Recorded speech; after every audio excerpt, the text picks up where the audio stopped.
கிறிஸ்துவுக்குள் அன்பான தேவனுடைய பிள்ளைகளே, ஆண்டவரும் உலக ரட்சகருமான இயேசு கிறிஸ்துவின் இணையற்ற நாமத்தினால அவங்க எல்லாரையும் வாழ்த்தி ஆசீர்வதிக்கிறேன். இந்த பிப்ரவரி மாதம் 12ஆம் தேதி மங்கள வார்த்தை நிகழ்ச்சி மூலமாக உங்களை நேரடியாக பார்க்கறது எனக்கு ரொம்ப ரொம்ப சந்தோஷம். கர்த்தர் உங்களை ஆசீர்வதிப்பாராக. சரி, இன்னைக்கு நமக்கு என்ன மங்கள வார்த்தை? பிலிப்பியர் 4:13. என்னை பலப்படுத்துகிற கிறிஸ்துவினாலே எல்லாவற்றையும் செய்ய எனக்கு பலன் உண்டு. நெஞ்சில கையை வச்சு அப்படியே சொல்லுங்க பார்க்கலாம். என்னை சொல்லுங்க. என்னை பலப்படுத்துகிற கிறிஸ்துவினாலே சொல்லுங்க. பலப்படுத்துகிற கிறிஸ்துவினாலே எல்லாவற்றையும் செய்ய சொல்லுங்க. எல்லாவற்றையும் செய்ய எனக்கு பலனுண்டு. எனக்கு பலனுண்டு. இன்னைக்கு பிறகு பலப்படுத்துகிற கிறிஸ்து. யார் யாரோ உங்களை பலப்படுத்தி இருக்கலாம், உற்சாக வார்த்தைகளை சொல்லி இருக்கலாம், துவண்டு கடந்த உனக்கு விசுவாச வார்த்தைகளை சொல்லி உன்னை கொஞ்சம் தட்டி எழுப்பி விட்டுருக்கலாம். ஆனால் இன்னைக்கு இந்த காலை வேளையில் மனம் நொந்து சோர்ந்து அழுது எல்லாம் முடிஞ்சதுன்னு வெக்ஸாகி கிடக்கிற உன்னை பார்த்து ஆண்டவர் சொல்கிறார், பலப்படுத்துகிற கிறிஸ்து உன்னை ஸ்ட்ரெங்தன் பண்ண வந்துட்டேன்னு சொல்கிறார். பலப்படுத்த வந்துட்டேன். இன்னைக்கு ஃபினான்ஸ் ரீதியாக, பொருளாதார ரீதியாக கர்த்தர் உன்னை பலப்படுத்துவார். சரீர பிரகாரமாக கர்த்தர் உன்னை பலப்படுத்துவார். உன்னுடைய ஆவிக்குரிய மண்டலத்தை கர்த்தர் பலப்படுத்துவார். உன்னுடைய செல்வங்களை கர்த்தர் பலப்படுத்துவார். உனக்கு ஞானத்தை கர்த்தர் பலப்படுத்துவார். பலப்படுத்துகிற கிறிஸ்து. அப்புறம் ஆண்டவர் தான் நமக்கு பலனே.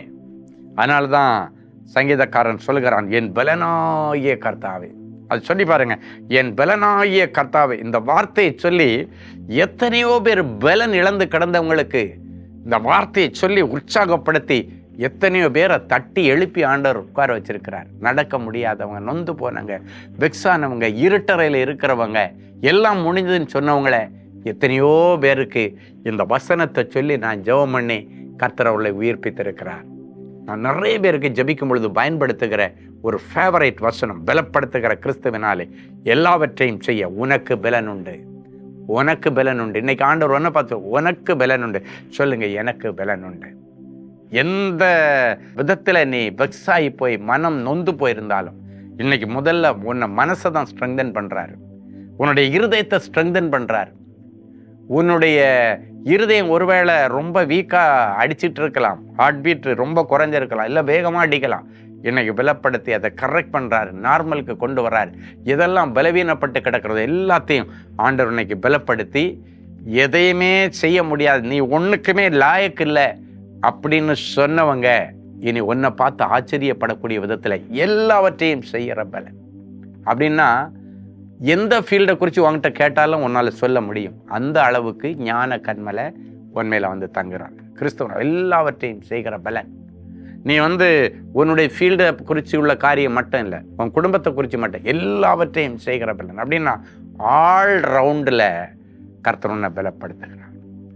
எல்லா காரியத்தையும் திறம்பட செய்கிற ஞானத்தையும் அறிவையும் உனக்கு கொடுத்து உன்னை எழும்பி பிரகாசிக்க பண்ணுவார். என் நல்ல பெயரும் புகழும் உனக்கு காத்திருக்கு. இந்த மங்கள வார்த்தையை தயவு செய்து வெக்ஸாகி போயிருக்கிற உன்னுடைய நண்பர்கள் யாராக இருந்தாலும், உறவினர்கள் யாராக இருந்தாலும், பிள்ளைங்களாக இருந்தாலும், அவங்களுக்கு எல்லாருக்கும் ஃபார்வர்ட் பண்ணுங்க.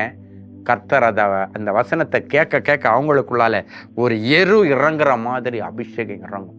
அவனுடைய ஒவ்வொரு நரம்புகளும் எலும்புகளும் எனக்கு பலப்படுத்துகிற கிறிஸ்துவனால எல்லாவற்றையும் செய்கிற பலன் எனக்கு வந்துருச்சு. ஞானத்தை எனக்கு கொடுத்துட்டாரு, அறிவை கொடுத்துட்டாரு. இனி நான் விழுந்து கிடக்க மாட்டேன், நான் சாதிப்பேன் சொல்லி எழும்பி பிரகாசிக்க கர்த்தர் உதவி செய்வார். என்னால் முடியாதுன்னு சொல்லி இருந்த அந்த கிதியோனை பார்த்து சொன்னார், இருக்கிற இந்த பலத்தோட இப்போ உன்னை நான் அனுப்புகிறேன், உன்னை கொண்டுதான் இந்த பெரிய காரியத்தை செய்வேன், நீ ஜெயமெடுப்பாய்.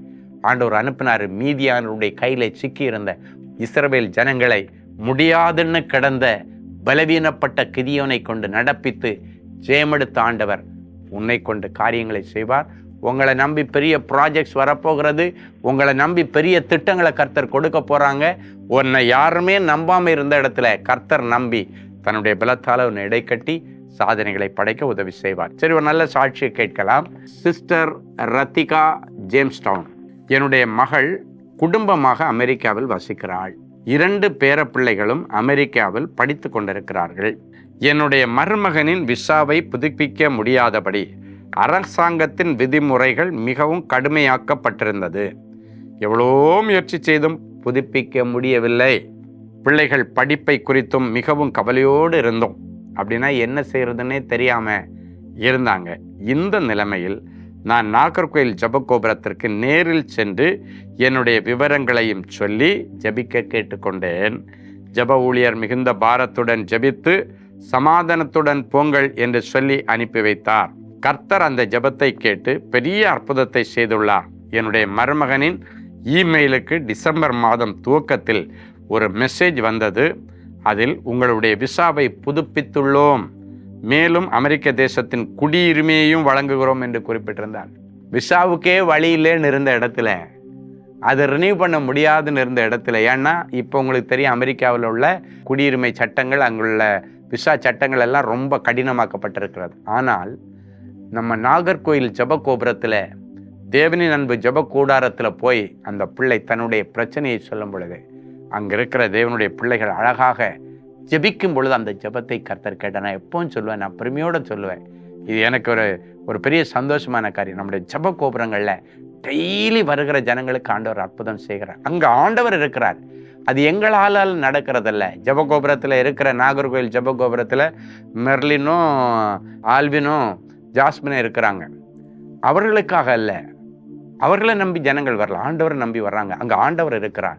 ஆனால் இந்த பிள்ளைகள் மூலமாக, ஆல்வின் மூலமாக, மெர்லின் மூலமாக, ஜாஸ்மின் மூலமாக கர்த்தர் அவர்களுக்கு மங்கள வார்த்தை கொடுக்கிற அந்த வார்த்தை மன உருவாகிறது. யோசித்து பாருங்க, பிள்ளைங்க படிச்சுட்டு இருக்கிறாங்க, 2 பிள்ளைங்க. இந்த சிச்சுவேஷனில் அவங்க அப்பாவுக்கு விசா ரினிவல் ஆகலைன்னா எல்லாரும் கிளம்பி வந்து தான் ஆகணும், வேற வழி இல்லை. அப்பா அங்கே இல்லாமல் எப்படி அம்மா பிள்ளைகளை வச்சுட்டு இருக்க முடியும்? விசா புதுப்பிக்க முடியாத சூழ்நிலை. முடியாதுன்னு சொல்கிறது அதான் சொன்னேன், பலப்படுத்துகிற கிறிஸ்துவனாலே எல்லாவற்றையும் செய்ய பலனை கொடுக்கிற இயேசு இருக்கிற இடத்தை பிள்ளைகள் தேடி வந்தார்கள். அதான் நம்முடைய ஜப கோபுரங்கள், அடைக்கல பட்டணங்கள், தாய் வீடுன்னு சொல்லுவோம். என் அன்பு தேவனுடைய பிள்ளைகளே, இந்த தாய் வீட்டுக்கு வருகிற அத்தனை பேருக்கும் ஆண்டவர் அற்புதங்களை செய்கிறார். அவங்க அப்படி சொல்லிட்டு போனாங்க. அதன் பிறகு விசாரணையானது மட்டும் இல்லை, அடுத்த மெசேஜ் வருது, உங்களுக்கு அமெரிக்க தேசத்தின் குடியுரிமை அப்படின்னா அந்த தேசத்தினுடைய சிட்டிசன்ஷிப். இனி அவங்களுக்கு ரினிவல் எல்லாம் தேவையில்லை, முழு குடும்பத்துக்கும் இனி அங்கே சிட்டிசன்ஷிப் கிடைச்சாச்சு. நம்ம ஆண்டவர் எல்லாவற்றையும் செய்கிற பலனை கொடுக்கிறவர். நீ நினைக்கிறத விட, எதிர்பார்க்கிறத விட மிகவும் அதிகமாக செய்கிறவர்.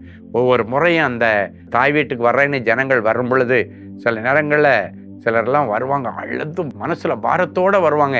என்னை பார்த்துட்டாங்கன்னா ஓடி கட்டி பிடிச்சி ஒரு தகப்பனுடைய மார்பில் சாஞ்சி அழுறது மாதிரி அழுவாங்க. அப்படியே தட்டி கொடுத்தேன், கவலைப்படாத மகளே, கவலைப்படாத மகனே, இயேசு சுவாமி உன் கூட இருக்கிறார், இங்கே இருக்கார். இன்னைக்கு நீ அழுது வந்த காரியங்கள், எதிர்பார்த்து வந்த காரியங்கள் நிறைவேறும். உங்களுக்கும் இப்படிப்பட்ட வாய்ப்புகள் இருக்கிறது. நம்முடைய நாகர்கோயில், மும்பை, கோயம்புத்தூர், சென்னை ஜப கோபுரங்களிலே நீங்கள் இப்படிப்பட்ட வாய்ப்புகளை பயன்படுத்தி கொள்ளுங்க. நான் அடிக்கடி ஞாபகப்படுத்திட்டு இருக்கிறேன். நம்முடைய கோயம்புத்தூருக்காக, தேவனின் அன்பு ஜப கோபுரத்திற்காக, ஆறுதலின் கூடாரத்துக்காக நம்ம முயற்சி எடுத்து கொண்டிருக்கிறோம். இந்த லேண்டை ரெஜிஸ்டர் பண்ணணும். நாட்கள் கடந்துட்டே போகுது. உங்களுடைய ஊக்கமான ஜபங்களுக்காக நான் ஆண்டவருக்கு நன்றி செலுத்துகிறேன். தொடர்ந்து ஜபியுங்கள். கர்த்தர் உங்களையும் என்னையும் கொண்டு அதை சீக்கிரத்திலே சுதந்திரிக்க பண்ணுவார். அன்பான ஆண்டவரே, உமக்கு நன்றி. இயேசுவின் நாமத்தினாலே என் அன்பு பிள்ளைகளை ஆசீர்வதிக்கிறேன். ரித்திகாவுக்கு அற்புதம் செய்து விசாவே புதுப்பிக்க முடியாத நிலைமையில ஆண்டவர் அந்த தேசத்தின் குடியுரிமையே கொடுத்து அற்புதம் செய்த ஆண்டவர் இந்த நிகழ்ச்சியை பார்க்கிற ஒவ்வொருவருக்கும் பலப்படுத்துகிற கிறிஸ்துவனாலே எல்லாவற்றையும் செய்யக்கூடிய பலனையும் சத்துவத்தையும் கொடுத்து இவர்கள் நினைத்ததற்கும் வேண்டிக் கொண்டதற்கும் மிகவும் அதிகமாய் செய்து என் பிள்ளைகளுடைய இருதயத்தை மகிழ பண்ணும். இன்றைக்கு திருமண நாள், பிறந்த நாளை நினைவு கூறுகிற பிள்ளைகளுக்காய் ஸ்தோத்திரம். நீர் உமது அடியேனுக்கு கொடுத்த உமது வாக்கின்படி உமது கிருபை என்னை தேற்றுவதாக என்கிற மங்கள வார்த்தை இந்த வருஷம் முழுவதும் பிள்ளைகளுக்கு பலிக்கட்டும். இயேசுவின் மூலம் பிதாவே, ஆமென். கிறிஸ்துவுக்குள் அன்பான தேவனுடைய பிள்ளைகளே, நாம் எல்லாம் அறிந்திருக்கிறபடி நாளை மறுநாள் அப்படின்னா சனிக்கிழமை நம்முடைய கோவை ஆறுதலின் தோட்டத்திலே வைத்து மாதம் நடக்கிற தேவனின் அன்பு ஊழியங்கள் நடத்துகிற குடும்ப ஆசீர்வாத கூடுகை இருக்குது. அடிமை இந்த சனிக்கிழமை அங்கே வந்து தேவனுடைய செய்தியை கொடுக்க போகிறேன். எனவே திருப்பூர், ஈரோடு, சேலம், நாமக்கல், ஊட்டி, கூடலூர், கோயம்புத்தூர் பகுதியில் உள்ள அத்தனை பேரும் நீங்கள் வந்து இந்த கூட்டங்களிலே கலந்து கொள்ளும்படி அன்போடு வரவேற்கிறேன். கர்த்தர் உங்களை ஆசீர்வதிப்பாராக. God bless you. அன்பு தேவனுடைய பிள்ளைகளே, இந்நிகழ்ச்சியின் மூலம் நீங்கள் பெற்றுக்கொண்ட ஆசீர்வாதங்களையும் உங்கள் ஜெப விண்ணப்பங்களையும் அனுப்ப வேண்டிய முகவரி தேவனின் அன்பு ஊழியங்கள், Vinayak avenue, OMR road, Okkiyam, Thoraipakkam, Chennai 600097. மேலும் 24 மணி நேர ஜெப உதவிக்கு 04424579999 மற்றும் 9941150999 என்ற எண்களுக்கு தொடர்பு கொள்ளுங்கள்.